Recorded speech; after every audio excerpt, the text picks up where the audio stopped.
Hey, welcome to The Explainer. Today, we're going to tackle colonoscopy prep.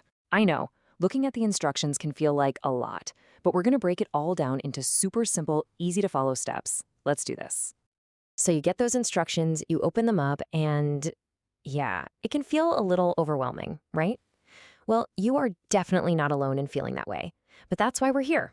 Think of this as your personal guide. We're going to walk through it all step by step so you'll feel totally confident about what to do. All right, let's take a look at the big picture. Your whole prep journey really just boils down to three main stages. 3 days out, you start a low-residue diet. The day before, it's all about clear liquids and that first prep dose. And then, on the morning of the procedure, you got the final prep and you're good to go. See? Not so bad when you lay it out like that. Let's dive into that first part. Okay, so we're starting 3 days before your appointment. The big focus right now is simply on what you're eating. We're not fasting or anything yet. This is all about picking the right foods to start, clearing the way for what's to come. You're going to hear this phrase, low residue diet, a bunch. So what on earth is that? Well, think of it this way. You're eating foods that are super easy for your body to digest. They pass right through without leaving much residue or gunk behind. The whole goal is to make sure the coast is completely clear so your doctor gets the best possible, crystal clear view during the procedure. So what can you actually eat? This makes it super clear. For the next couple of days, you're living in that eat column. We're talking white bread, plain pasta, some skinless fish, pretty simple stuff. At the same time, you absolutely have to avoid everything in that avoid column. So for now, it's goodbye to things like vegetables, fruits, nuts, and seeds. Just stick to the list and you'll be golden. Now, I know the food list is a bit restrictive, but look at all the things you can drink. Staying hydrated is so important. Of course, you've got water, but you can also have black coffee or tea. Just remember, no milk or creamer.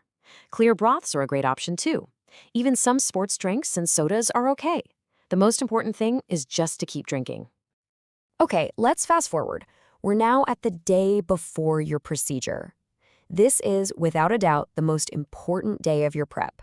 So we're going to pay close attention to the schedule because getting this part right is everything. So here's the game plan for the day. You kick things off with one final low-residue breakfast. Think white toast. After that, it's time to switch over to the meal packs from your kit for lunch and an early dinner. And a big note here, you've got to finish that last meal pack by 4 p.m. Then, at 5 p.m., it's go time for your first dose of the laxative. And I really got to emphasize this, that breakfast, that is your last solid food. After that, it is only the meal packs and clear liquids. No cheating, no little snacks, nothing. This rule is a really big deal, so please stick to it. All right, let's talk about the main event, the prep drink. Look, nobody's going to tell you it tastes amazing, but mixing it the right way is absolutely crucial to make sure it does its job effectively. It's actually really easy to mix. First, you're going to pour 150 cc of cold water into the cup they give you. And that's a pro tip, by the way. Using cold water really helps with the taste. Then, just dump in the powder packet. Now you got to stir it for a solid 3 to 5 minutes. Really make sure it's all dissolved. Once you can't see no more powder, just drink it down right away. Okay, so you've had the prep drink, but you're not done yet. Between 6 p.m. and 10 p.m., you need to drink a lot of extra fluid. We're talking 1,500 to 2,000 cc. What does that actually mean? Basically, it's about 6 to 8 big glasses of water or another approved clear liquid. So get ready to drink up. So why so much water? Well, there are two huge reasons. First, the laxative needs all that liquid to, do its job and clean everything out effectively. And second, you're going to be losing a lot of fluid, so drinking all that water keeps you from getting dehydrated. It's really important for making the whole process go as smoothly as possible. And here we are, the morning of your procedure. You made it. Seriously, the hardest part is over.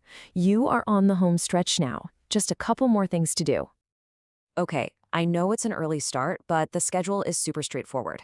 At 4 a.m. sharp, you're going to mix and drink that second and final dose of the prep.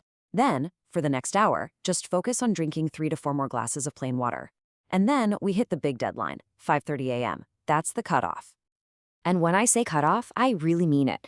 After 5:30 in the morning, you cannot have anything by mouth. Not a sip of water, no gum, no mints, nothing. This isn't just a suggestion, it's a really important safety rule for when you get your sedation. And that's it for the prep. You did it. Now, before you head out the door for your appointment, let's just do a super quick final check to make sure you're all set and ready to go. Right, the essentials. You're going to need your insurance card and make sure you've got that signed consent form with you. Double check exactly when and where you need to check in, which floor and everything. And I can't say this enough, make absolutely sure your ride home is all sorted out. And hey, if you've got someone coming with you, which is great, just give them a heads up that there's a specific waiting area or dining area where they can hang out while you're having the procedure. And this brings us to the most important rule of the day. Because you'll be sedated, you absolutely 100% cannot drive yourself home. This is non-negotiable. It's all about your safety. So please have a plan, a taxi, a friend, a family member, lined up and ready to go. And that's it. You've officially done it. You navigated the entire prep process from start to finish. So now that the hard part is over, there's really only one thing left to think about. What's the first amazing meal you're going to have once this is all done? Go on, start dreaming about it. You have totally earned it.